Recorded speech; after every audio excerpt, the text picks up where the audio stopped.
victory against the Wildcats for the start of SEC play. The first ever, by the way, SEC versus SEC game in this new agreement on ABC and ESPN.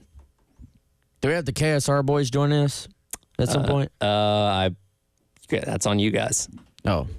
Tyler did. I was thinking about that Tyler this morning. Was like, no. When we left yesterday, we're giving people the behind the scenes peek of how disorganized Wes and I are sometimes. Or I am. I'll just say myself. No, you can put me in okay. there. Wes and I.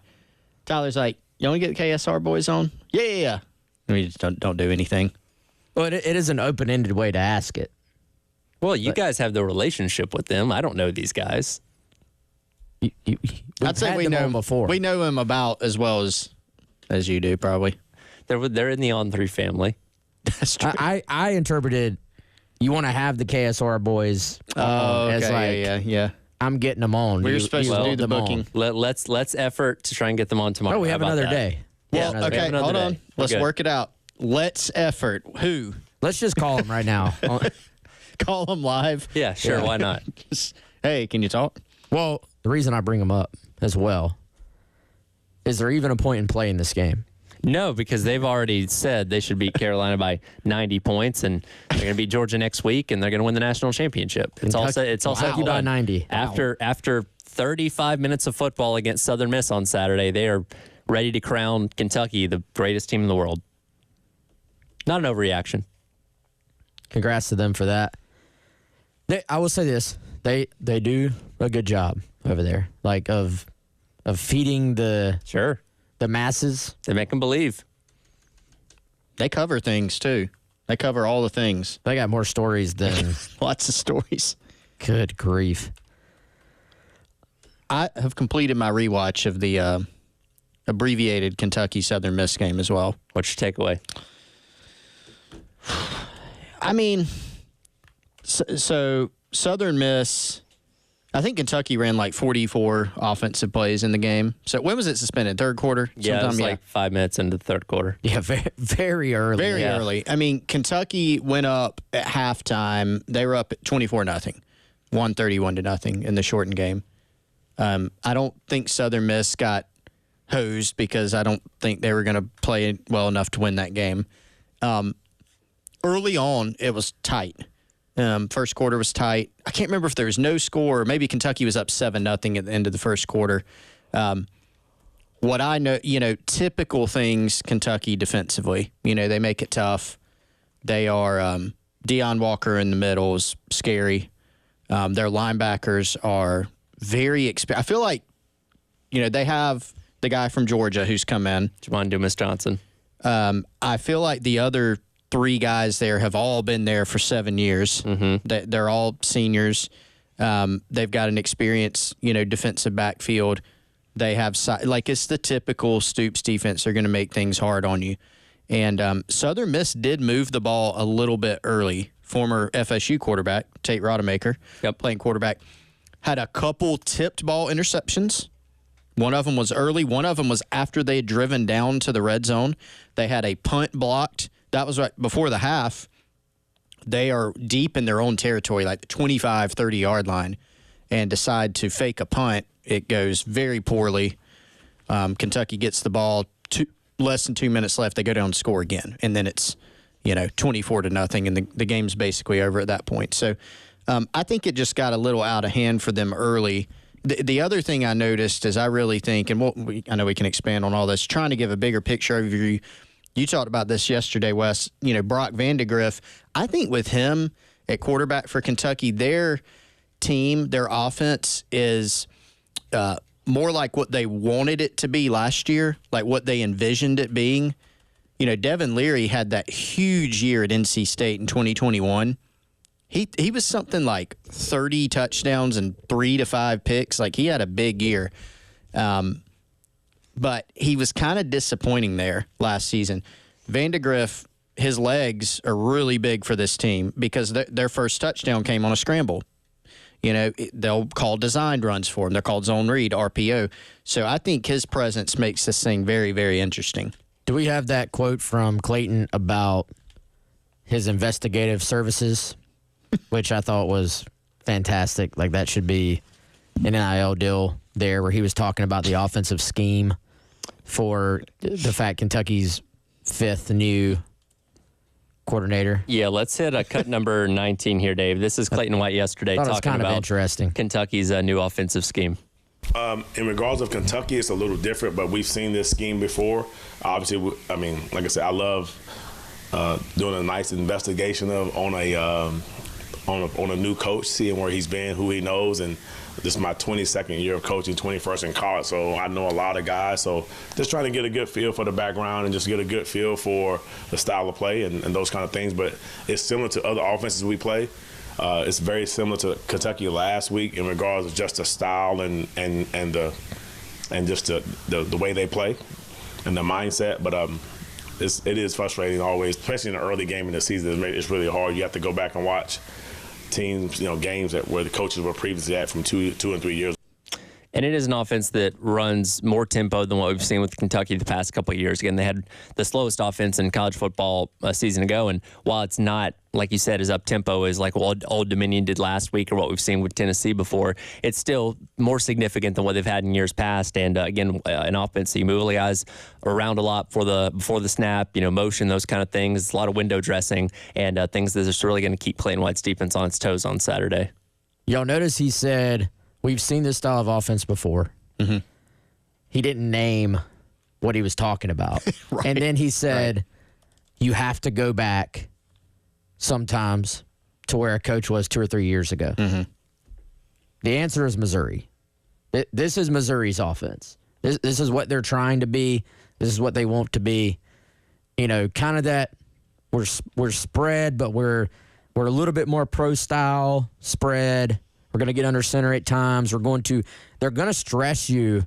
I think a fascinating thing about this game, they're going to stress you sideline to sideline with that sort of jet sweep type stuff, or even like under center, almost like a reverse to their speed guys. And so all those little motions that stress you sideline to sideline, horizontally, you would say, puts them in a position to then try to stress you a little bit more vertically. And they didn't really run the stretch play you see from Missouri a ton just over the years. That's what I always think about when I think of Missouri's offense. But that's going to be a part of it. That's another thing Cole Kubelik talked about. And, I think they have a pretty impressive offensive coordinator. Like, we haven't seen him necessarily where maybe it's all his show.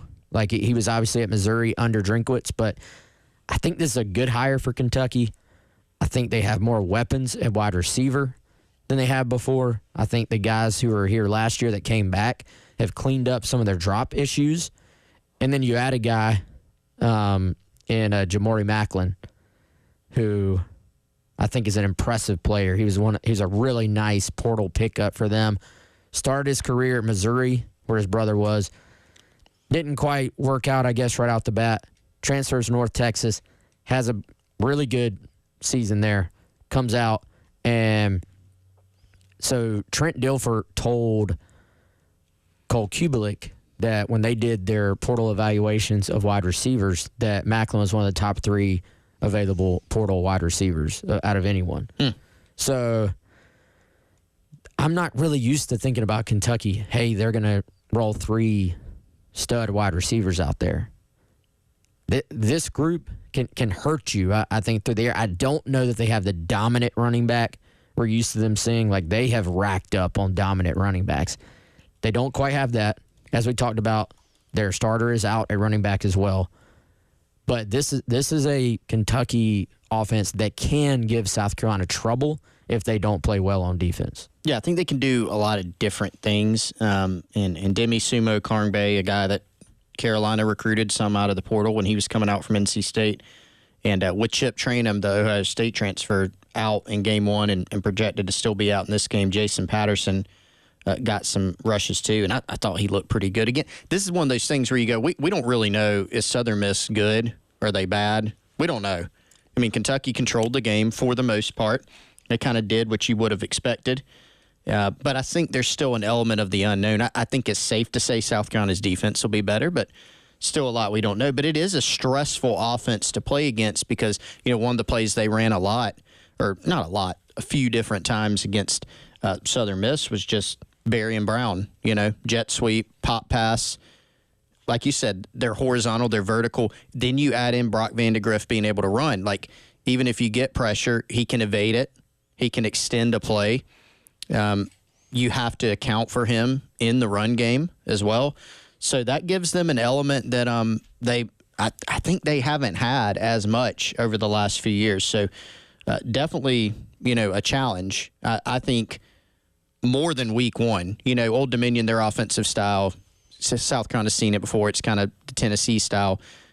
There's some challenges there with the tempo and stuff. I think this is a different type of challenge, but overall, more of one than you saw last week. Yeah, absolutely. And again, we'll dive back more into what the coordinators had to say yesterday, getting set for this matchup between South Carolina and Kentucky coming up on Saturday. It is the Gamecock Central Takeover Hour presented by Firehouse Subs. Appreciate everybody checking us out on the Game TV, sponsored by our friends over at Shepherd's Glass and powered by Integrated Media. Well, let's hear from Dow Loggins and his self-evaluation of the offense coming out of game number one. Coming up next, Gamecock Central Takeover Hour presented by Firehouse Subs here on the Game. 107.5 The Game. In Columbia. 100.5 The Game. In Florence. 100.3 The Game. In Myrtle Beach. The Game Network. Sips and Sounds, the only craft beer, wine, and spirits tasting event held indoors under the cool AC. No rain, no heat, no worries. Unlimited sampling of over 40 brands of local and national craft beers, wine, seltzers, and spirits. Live performances by Ken and Drew of Sister Hazel, Dazer, and the Donovan Twins. Saturday, September 28th. Get your unlimited tasting wristbands now at sipsandsoundscola.com. 107.5 The Game. Broadcasting live from the Herndon Chevrolet Studios. Take up to $20,000 off new Silverados. Stop by or shop online today and see why Herndon Chevrolet makes you smile. Together, let's drive. Bothered by back, neck, shoulder, or joint pain? Get back in the game with The Joint Chiropractic. No appointment is necessary and no need to worry about insurance. The new patient special includes a consultation, exam, and chiropractic adjustment for just $29. Walk in today without an appointment. It's affordable, and clinics are conveniently located in Forest Acres, Harbison, Killian, and Lexington. Learn more at thejoint.com. At The Joint Chiropractic, you don't have to feel bad to feel better. South Carolina weather can be a little crazy. Make sure your biggest investment is protected. Call the guys in the powder blue trucks, the Guttermen. They have been providing top-notch service throughout the Midlands for over 40 years. Call the Guttermen today at 791-7147. That's 791-7147. We keep the clutter out of your gutter. Call on the Guttermen. Holzenbach Heating and Air, the Midlands residential HVAC specialist. Call us today at 803-685-7920. That's 803-685-7920. Holzenbach Heating and Air, proud supporter of Gamecock football. Powered by Integrated Media, The Game TV. Sponsored by Shepherd's Glass, a true reflection of quality. The Game TV. Sponsored by Shepherd's Glass. There's no better place to be on a fall Saturday than at Williams-Brice Stadium. Single game tickets for the 2024 Gamecock football season are on sale now. Discounted single game tickets are also available for first responders, teachers, military, and more. To see what's planned for the 2024 season and to purchase tickets, visit GamecocksOnline.com/2024. Whatever the game, whoever you're with, just catch a game. Join Lexington Medical Center for the Tunnel to Towers Columbia 5K Run and Walk on Friday, September 13th at 7 p.m. This unforgettable patriotic event champions the heroism of our nation's first responders and service members. Then stick around for the after party featuring live music, family-friendly events, and food trucks. Walk or run to honor our heroes. To register, visit t2trun.org. Opening ceremony at 6 p.m. From lazy days and spontaneous adventures to revving up and reconnecting, you can almost feel the excitement building, the road ahead, and a whole new season of possibilities. It's back to cool time right now at Love Chevy with amazing savings on a lot chock full of brand new Tahoes, Suburbans, and the totally redesigned Chevy Traverse. A bolder exterior design, turbocharged V6, best-in-class cargo area, plenty of space for the team and the tailgate. Speaking of football, every day is game day at Love Chevy, where it's all about the fundamentals, honesty, integrity, and straight talk. No ridiculous add-on stickers like the other guys. And who could forget about Love Chevy's $1,000 low price guarantee? Get back to cool today at South Carolina's #1 volume Chevy dealer, I-26 at Harbison, and at lovechevy.com. Together, let's drive. That's the power of love. Love Chevy. Summer was fun. Now the kids are back in school, and you finally got some time to get your house back in order. It's time to get your home fresh and clean for the fall. Call Zerorez Carpet and Air Duct Cleaning today and mention me, Bill Gunner, 107.5 The Game, to get a free hallway with 3 rooms of carpet for only $129. Book online at ZerorezColumbia.com. Zerorez, spell it backwards or forwards, it's the right way to clean.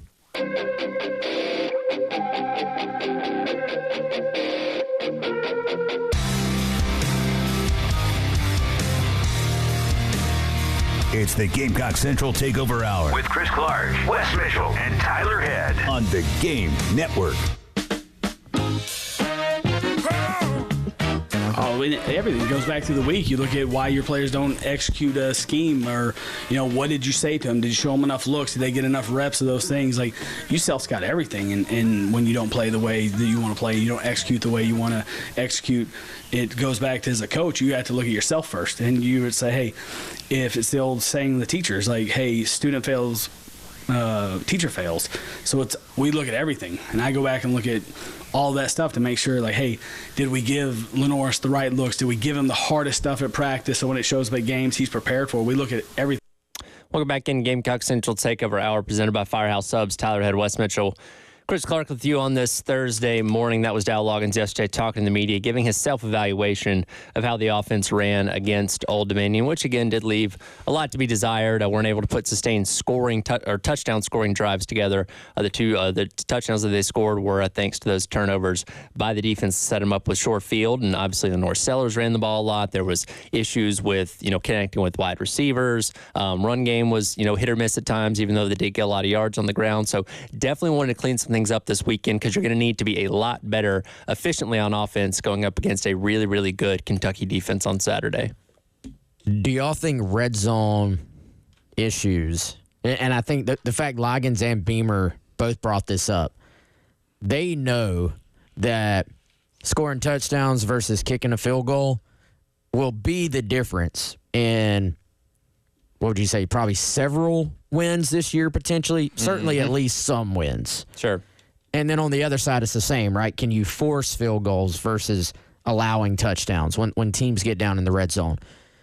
Do y'all think if a team has red zone problems, it is like that's a root issue, or that's a symptom of lack of execution and efficiency on offense in general?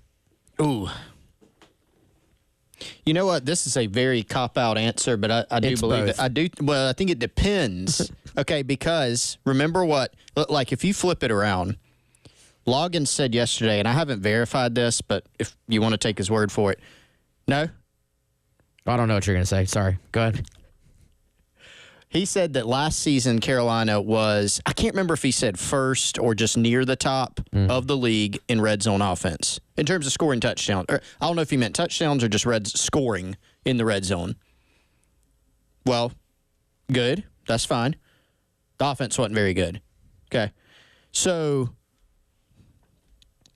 it's like you can't use that as your only statistic. Hey, we're really good in the red zone. How much are you getting there? The team last year didn't get there enough. So I think if you look at it, maybe the answer for this year is symptom, because I think you can loop in a few different factors, and he kind of unpacks some of it with his perspective. We only have one game of data for the year 2024, but Carolina wasn't explosive enough in general. in the game. One way that you score touchdowns, I think Logan said this as well, you score touchdowns on explosive plays sometimes. You want to score that way. You don't want to always get down, hey, we drove down to the 15-yard line. Chances are you're going to kick some field goals in those situations. I don't think any team in the world gets down to the red zone, scores touchdowns 100% of the time. So you want to score on some long scoring plays, but that's a concern too, right? So probably this year, I would say symptom. Now, he unpacked in game one a little bit of why, from his perspective, he thought it happened in game one. Yeah, and I think there's a stat that if you have just having one explosive play on a drive, even if you don't score on it, just having one explosive play makes a huge difference in the percentage chance that you're going to score on a drive. And so I think if you are good in terms of explosive plays and you're good in the red zone at scoring touchdowns, you're probably going to be pretty good on offense.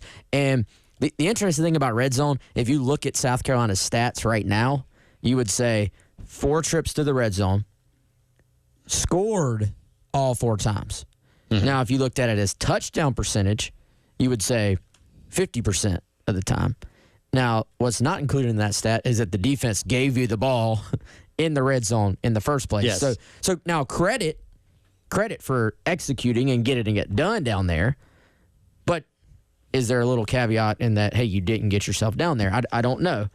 But I have this theory, this thought. So first of all, like everything in football, even though I was about to make fun of Chris for, I thought he was going to say both. It is always both, like with anything in football. Yeah. But what's the percentage on each side of this thing? Obviously, teams practice red zone offense and red zone defense over and over and over in practice. So it's because your plays that work at the 50 do not necessarily work at the 5. And so there's a reason you're running these very specific plays that are set up for success in red zone situations. Well, my theory is that if you have issues as an offense in general, those issues get amplified when you're in the red zone. If you're inside the 10, they get amplified even more. If you struggle to be efficient running the football, or I should say if you struggle to be efficient passing the football, guess what? It's going to be even harder inside the 10, inside the 5, because the windows to throw are so tight. If you struggle to run the football or struggle in pass protection, guess what? It's going to be amplified in the red zone because they don't have to worry about having safeties deep because there is no deep ball anymore. You're going to deal with 1, usually 2 additional guys in the box in the running game or potentially blitzing you as a passer. So any issues you have otherwise not being efficient, they get completely amplified in the red zone when you have to execute at a much more precise level.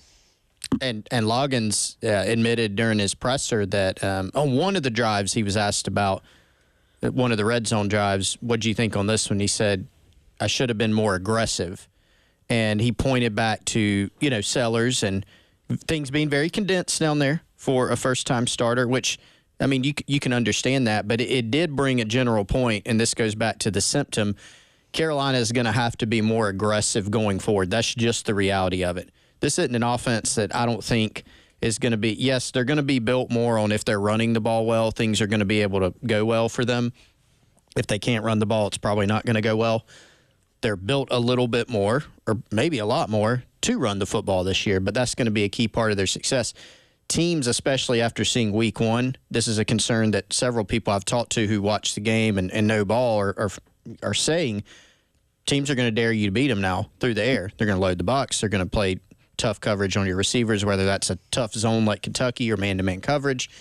They're going to blitz the front. They're going to run. They're going to try to make it hard on you. So you're going to have to get aggressive in your play calling, and you're going to have to execute some things downfield as well. So Loggins was talking about it in the red zone. I would extend that out to the whole field, all situations. It's cool to say, well, just run the ball and throw short passes, but you have to show the ability to be balanced and throw it downfield so that other teams can't key in so much on that other part of it. Yeah, and I will say Not that I loved everything Carolina did offensively, just from an approach standpoint, but I will defend Loggins a little bit on the decision to how aggressive do we be down there at the goal line when you are talking about Sellers' first career start and you're talking about playing a team you probably, frankly, you're not going to say this in a press conference, you probably hoped that even with the box stuffed with defenders, you were going to be able to just punch it in and not have to be quite as aggressive. Because I think when you're down there, every single time you make that decision, are we aggressive? Are we a little bit more conservative? You're rolling a dice, and the more aggressive you are, the better chance of you scoring a touchdown maybe, but also the better chance of you getting no points by having a turnover. And so the more conservative you are, you may decrease your chances of scoring a touchdown, but you're going to increase your chances of getting points of some kind. So I think it's probably easy for Loggins to self-scout in hindsight and be like, well, we didn't score a touchdown. We should have been more aggressive. You don't have that 20/20 vision when you're sitting there looking at what you should do in the moment. If they run it in with Rocket, never have to get aggressive. Nobody's talking about red zone at all. But also, I think that goes back. Did they look improved running the football compared to last year? I would say yes. Is it still, honestly, where it's going to need to be? If you just really look in the mirror on it, I would say no. Like, you got some good things from Sellers. The thing, and yeah, you can talk about you lost yards because of kneel downs and sacks and all that stuff. Here's the one glaring thing that catches my attention. Rocket, who had as many missed tackles as anybody in the country almost this past game, according to PFF. Rocket, 3.7 yards a carry. That doesn't include kneel downs. That doesn't include that's just Rocket with the ball in his hands. And he ran great. 3.7 yards a carry. That number's got to get bigger. For sure. Another area that needs to improve as well is the wide receivers. We'll let you hear what Dow Loggins had to say about making improvements with them, not only catching but blocking as well. Gamecock Central Takeover Hour presented by Firehouse Subs. Reminder, Sips and Sounds of Columbia, the only craft beer, wine, and spirits tasting event held indoors under the cool AC. No rain, no heat, no worries. Unlimited sampling of over 40 brands of local national craft beer, wine, seltzers, and spirits. Live performances by Ken and Drew of Sister Hazel, Days and the Donovan Twins, and more. It's all coming up Saturday, September 28th. Get your unlimited tasting wristbands now at sipsandsoundscola.com. Again, at sipsandsoundscola.com. More from Dow Loggins. Gamecock Central Takeover Hour presented by Firehouse Subs here on The Game. The Game Network in Columbia. 107.5 The Game. In Florence. 100.5 The Game. In Myrtle Beach. 100.3 The Game. Powered by Integrated Media, The Game TV. Sponsored by Shepherd's Glass, a true reflection of quality. The Game TV. All right, guys, you know it. Every single episode of this show presented by our friends over at Firehouse Subs. Head on over to firehousesubs.com or do what we do. Download the Firehouse Subs app. Guys, I've ordered the medium smokehouse beef and cheddar brisket. Chris, look at this. I've ordered it so many times, the website now popped it up for me. How about that? Is this Firehouse's new AI? I didn't even know that they had that. They probably invented it. They're like, this guy keeps ordering it. We're just going to invent something. It's a new tool. That's very helpful, though. So all I got to do is just click it, and I can reorder it, which is dangerous. I might just click it by accident or something, just by, subconsciously. But so apparently, if you order the same thing enough, the website will just do it for you. So that's awesome. Go to firehousesubs.com, get the Firehouse Subs app, hit the Rapid Rescue today. Do what we do. Get your great lunch from our friends over at Firehouse Subs. Train heating and cooling systems are tested, retested, engineered, and re-engineered to keep up with you. We run together. Visit traininfo.com to find your local independent Train dealer. Traininfo.com. It's hard to stop a train.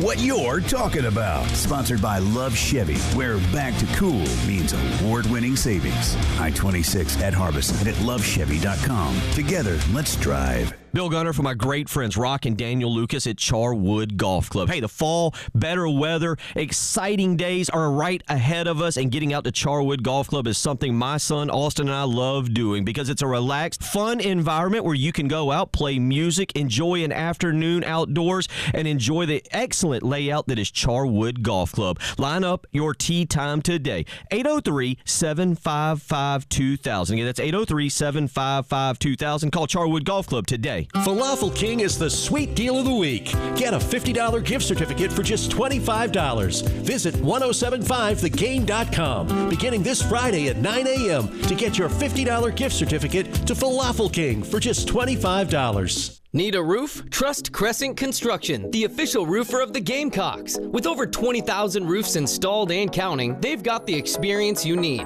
They specialize in residential roofing, commercial roofing, and general contracting. Visit CrescentCarolina.com today for free estimates and free inspections. That's right, no cost, no commitment. Crescent Construction, quality you can count on. For all your roofing and construction needs, visit CrescentCarolina.com now. You can count on hot summers in the Midlands. You can count on those South Carolina roads biting. And when you end up with a broken windshield, you can certainly count on Absolute Glass. With one phone call, we can repair, replace, and recalibrate your car's windshield. We'll handle the insurance calls, and for most folks, it won't cost you a dime to let us fix your windshield. Absolute Glass has been voted Lexington's best for 15 years straight. So call Absolute Glass at 951-7200. Or find us online at AbsoluteGlassInc.com. And remember, if you can see through it, we can do it.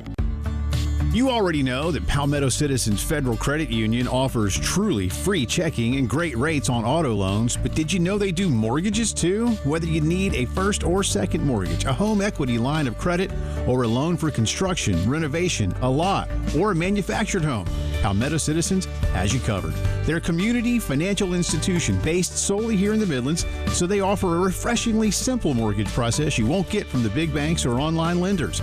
Along with a great rate, the Palmetto Citizens Mortgage Team will work with you to tailor the loan to best fit your needs and budget. Apply for your mortgage today by visiting palmettocitizens.org or stopping by any of their 14 branches across the Midlands. Palmetto Citizens, proudly serving this community since 1936.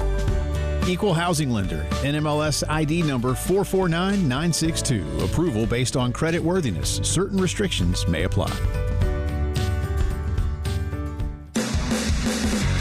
What you're talking about. Sponsored by Love Chevrolet on the Game Network. Welcome back in Gamecock Central Takeover Hour, presented by Firehouse Subs. Tyler West and Chris along with you on this Thursday.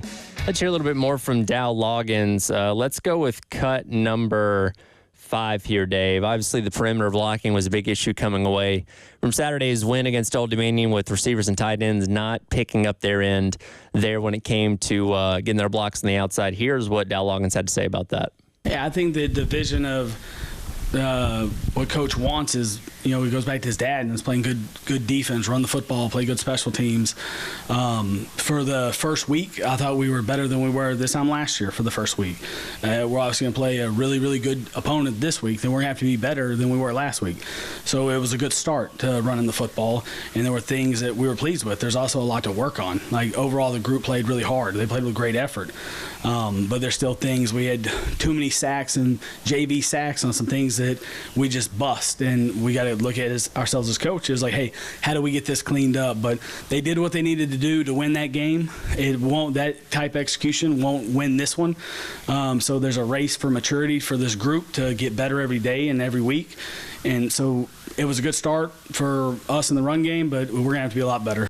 And he's right. This is a much better defense you're going up against. This weekend in Kentucky, one that was top 20 in rush defense alone nationally last year. So you're going to have to get better in all aspects of your blocking, particularly on the outside, with your skill players getting involved there. And that's kind of a want to more than anything else, because those guys come here to be pass catchers and to make plays. They don't always want to have to block. It's getting them to do that, and seeing what kind of adjustments you can make in practice this week to hopefully be better in that regard come Saturday.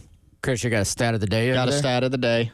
Stat of the day. Love it. No song for it yet.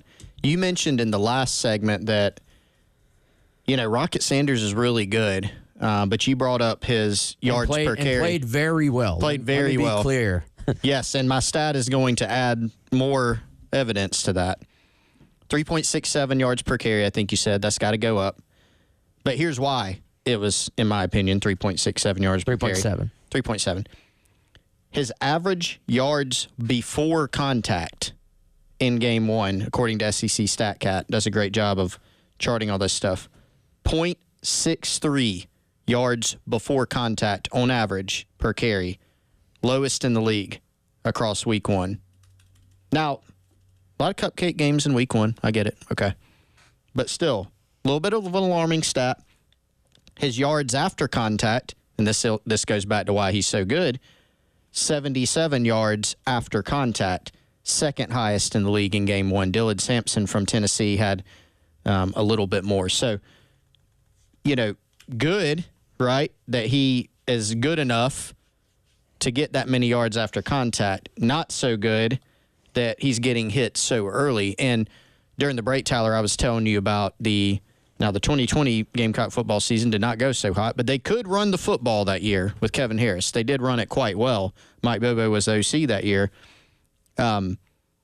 If you go back and look at that year, their yards before contact was good. Kevin Harris also was a very good back, so he could make some big plays for you. He could run guys over, make guys miss.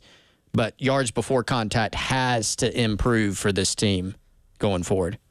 I'm not trying to get us off the rails, but it just hit me. How come people didn't love that offense? As much as we hear about bring back the fullback. Run the ball. Like people love running the ball. They ran it. People love talking about running the ball, and the fullback, what they really love is throwing 50-yard bombs, I feel like. So, but, I mean, how many people are like, hey, bring back the fullback? Where's the fullback? Yeah.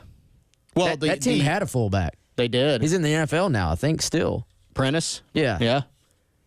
I think the issue there, well, first of all, they were losing a lot of games, and so that puts everything under the microscope.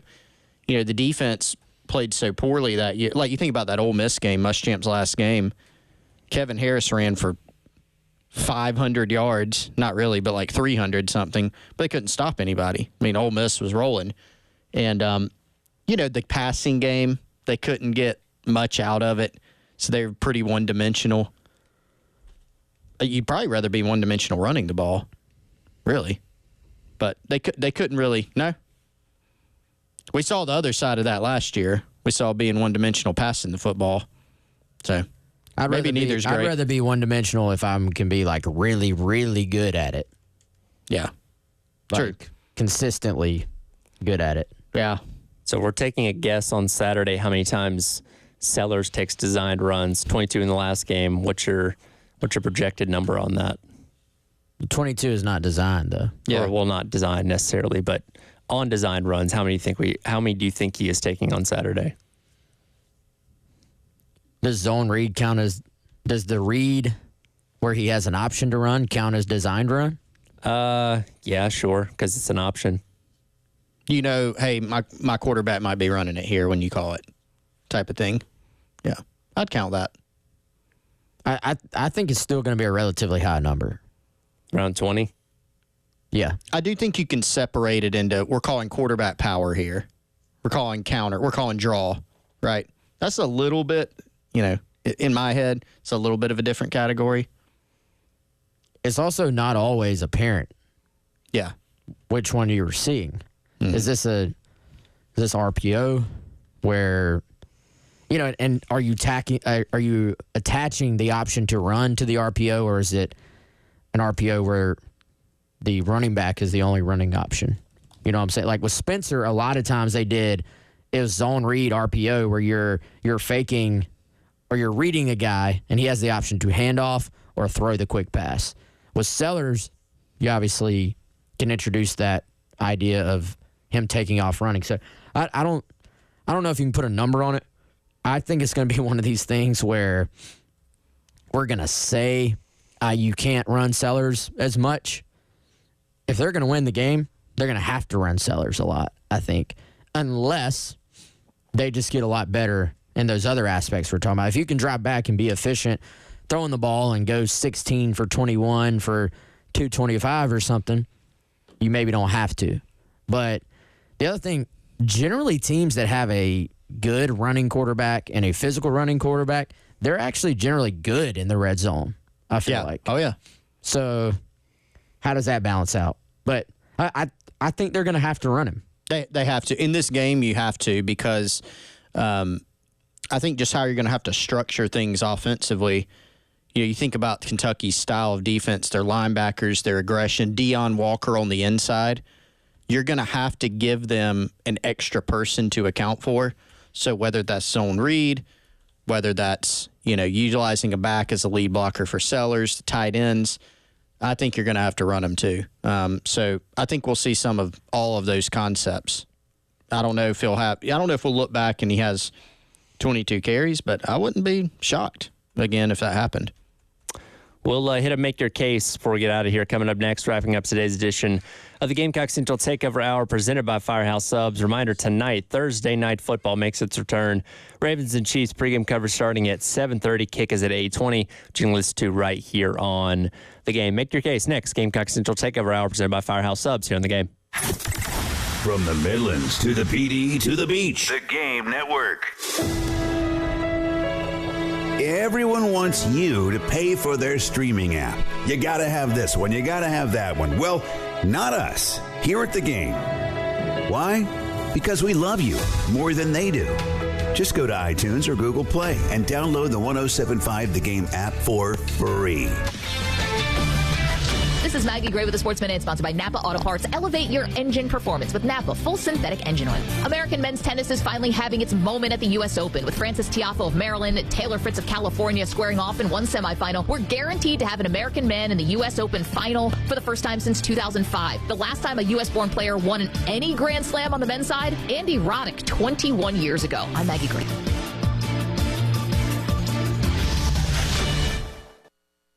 There aren't many feelings worse than trying to start your car in the morning and being greeted with a dead battery, or being stuck on the side of the road when you don't need to be. 1 in 4 vehicles on the road will need a battery replacement this year. Don't be a statistic. Stop battery problems before they stop you by testing your battery regularly. Test yours at home or at select Napa locations nationwide. If you need a replacement, Napa has you covered with a full range of long-lasting, high-performance batteries for nearly every make and model on the road. So don't wait. Test your battery today and let Napa help you keep moving. All right, sports fans, let's talk stats. 1 in 8 men will be diagnosed with prostate cancer. And of those men, many will experience bladder leaks. That's why Depend is partnering with the Prostate Cancer Foundation to encourage getting screened. Because if caught early, prostate cancer is up to 99% treatable. I like those odds. Depend is also donating to prostate cancer research for select purchases now through November. Learn more at Depend.com. From September through November, Depend is donating 40 cents to the Prostate Cancer Foundation. For Depend Shields, guards, real fit products purchased in the U.S. up to a maximum of $300,000. Void in Mississippi. Car wreck, dial all sevens now. We got a $250,000 settlement for a client injured in a car accident when driver illegally turned in front of him.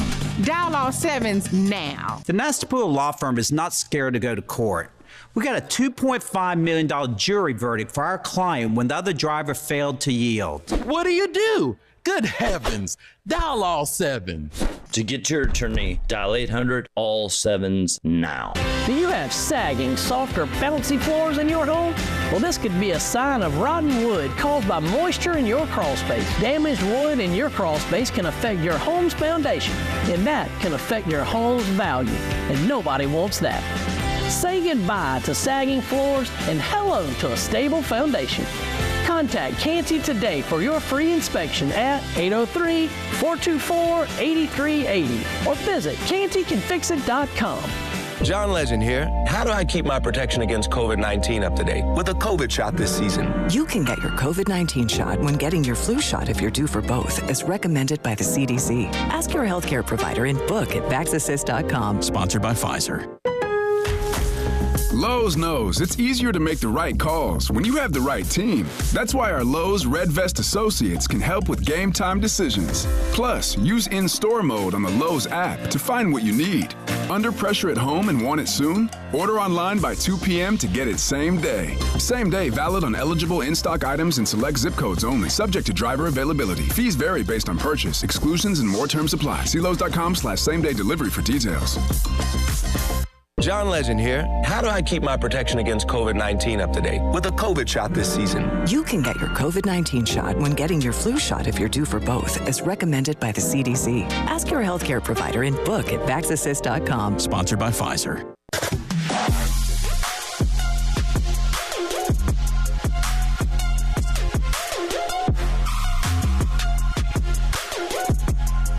It's the Gamecock Central Takeover Hour with Chris Clark, Wes Mitchell, and Tyler Head on the Game Network.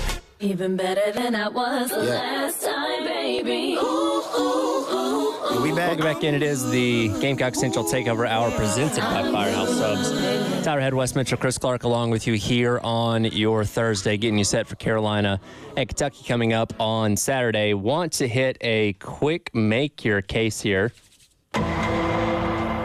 Presented by GamecockCentral.com. Sure. The question is, and I'll exclude Lenore Sellers from this because I feel like that's the obvious answer. Who has the most to prove this weekend against Kentucky? I'll start with Chris. Oh, boy. Came out firing. Good question. Are we individuals? Individuals, position groups. It can be whatever you want. For either team or just South Carolina? I will stick with South Carolina. I like to just throw questions back at Tyler about the premise. Yes. It's also a good filibuster for me. Thank you. I appreciate your help. Looking out for you. Well, I want to go very, very general and just say the offense. You know, like if you left it open and it's not an individual, I think offensively you've got a ton to prove. You know, game one, that was the area. I think my feel is that the fan base expected a level of improvement from this defense. They saw some of it in November, right? Last November, you saw some improvement to where you didn't have to totally imagine it. Mm-hmm. So, okay, you know, here's some players they've added. Like, there was some excitement. There was excitement, but also expectation. And I think generally, a couple plays aside, the defense kind of lived up to that against ODU. Well, it wasn't perfect, a lot to clean up, but pretty good. And the defense really is what won them that game. If you go back and look at what happened, where they put the offense with turnovers, et cetera. Offensively, it was the opposite. Like, people were excited about Sellers and Rocket Sanders, but there's a little bit more of a feel of, man, like, can they show enough improvement? There are more worries, more concerns. And I think a lot of those, showed up after game one. So this is a game you're going to have to go score some points to win. That's the case the remainder of the year, too, against this schedule. So I think just offensively, that's the side of the ball that has the most to prove.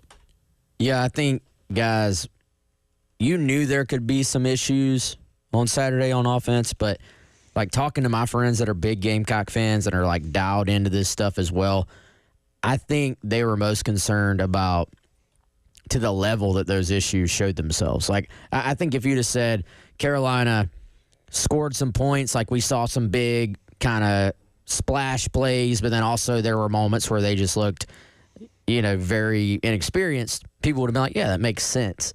I think the fact that they didn't really have that even one just efficient length of the field, drive down and score situation, that a lot of fans were like, man, that's maybe not quite to the extent I thought it was going to be. Yeah. And so I'll go more specific, and I've been bouncing around on who I'm going to go with here, but let's go old school.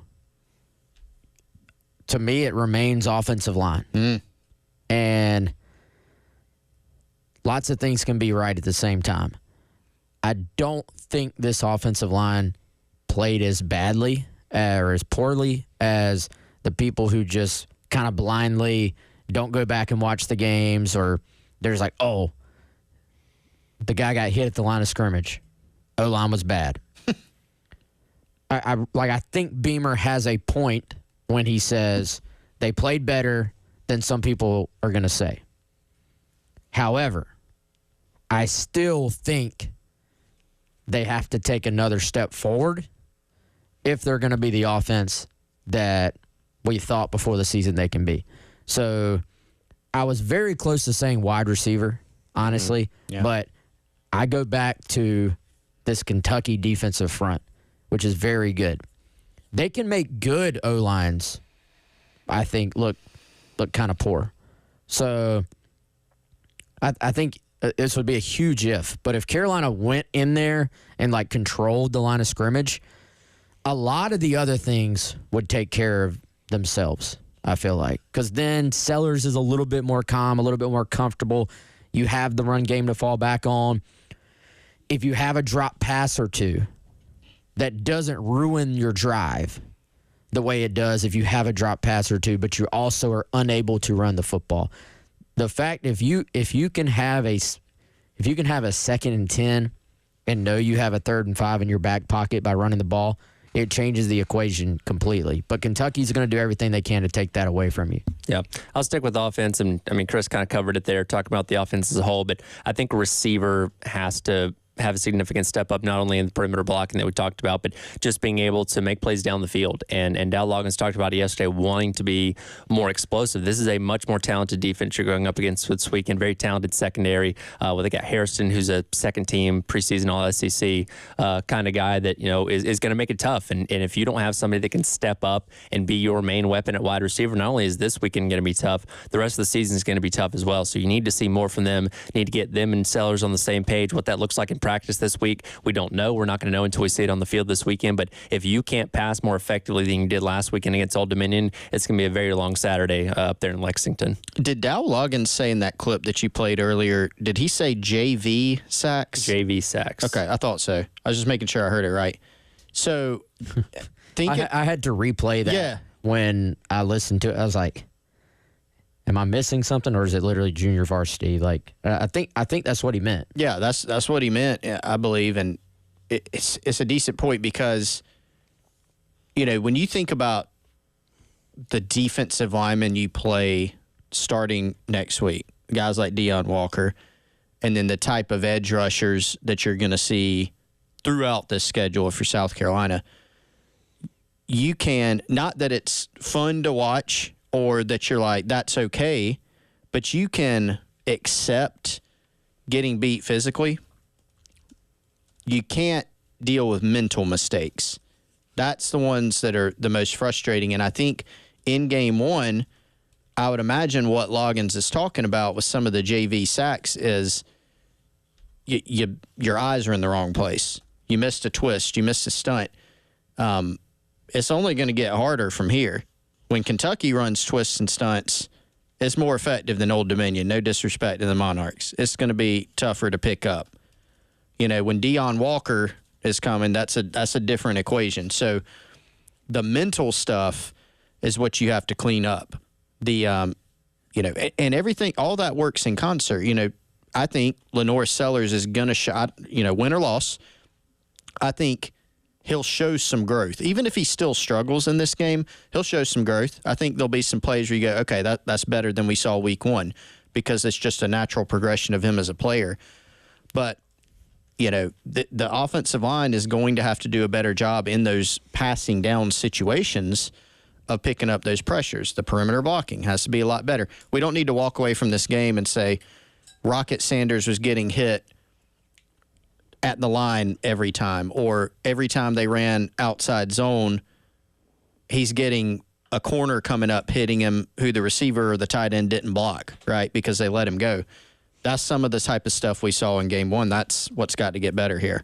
We'll see what happens on Saturday. Again, we got all day tomorrow to continue to break this down and see what Carolina's chances are to hopefully pick up their first SEC win of the season, a very crucial one, again, if they want to get themselves back to a bowl game in this season. That'll do it for today's edition of the Gamecock Central Takeover Hour presented by Firehouse Subs. Don't forget, tonight coming up at 6 o'clock, Jeff Carolina Calls with Coach Beamers. He gives his final breakdown of what we're going to be seeing this Saturday against Kentucky. Halftime